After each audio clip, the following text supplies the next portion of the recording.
an interesting stage in the club's history. What do you see as the priorities for Salt and Devon? I think we need to keep doing the things we've done in the past, Jim. Volunteers are hugely important to us, sponsors are hugely important to us, and we need to continue to develop our own players. Sponsorship you mentioned there is vital. How do you see us doing at the moment?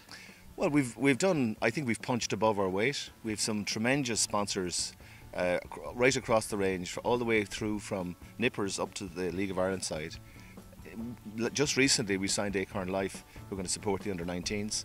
FCS have been a critical sponsor for us. Some of the things they're doing with us, they've been here for about 5 years, Jim. Some of the things they're doing in terms of educational support, we're putting kids through college, guys that mightn't have had the opportunity before, but they're also very good footballers. And the key thing for us, and I bring it back to footballers again, is when you look at the work that's being done here on a Saturday morning, Paul McGee at the moment with the Nippers Academy, and then you look at the League of Ireland side, the under-19 side, it's made up of kids that have started here on a Saturday morning. That's hugely important to us. We continue to develop footballers. We continue to put footballers on the pitch that we can all be proud of.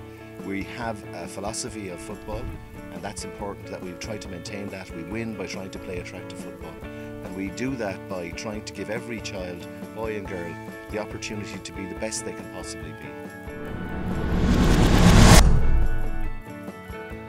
This week's featured game is a junior FAI Cup game involving Salthill Devon and Medtronic.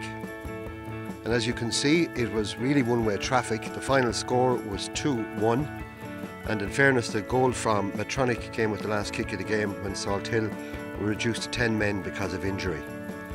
Feature of the game were two fine goals, both from set pieces from Charlie Burke.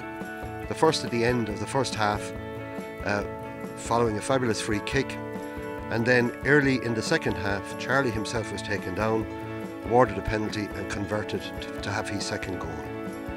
Other features of the game were fine performances from goalkeeper Marty Mannion, and also some scintillating runs on the wing, particularly in the second half, from Oscar Sibanda.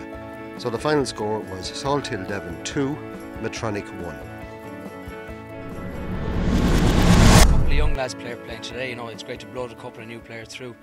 You've always been a lad to give a young lad a chance. You gave myself a chance at an early age. Do you think that's the way forward for the club here? Well, sure, it has to be. If we're not going to give the youth a chance going forward, we stagnate.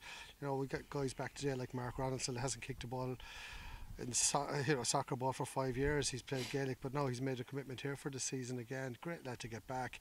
You know, there's guys again. Go back to your own situation. Ended done. Tommy Bradshaw, who's carrying a knock today, we didn't use him. You know, guys coming back, okay, you might be the elder lemon of those few guys I've mentioned. Easy. But we need, we need to have a blend of both youth and a couple of seasoned guys like yourself. You've been there, done it, and it's the way forward for the club because that's the way we develop. That's the way we'll get better. And how would you feel about bringing Shane Cox back into the fray? 2 chances.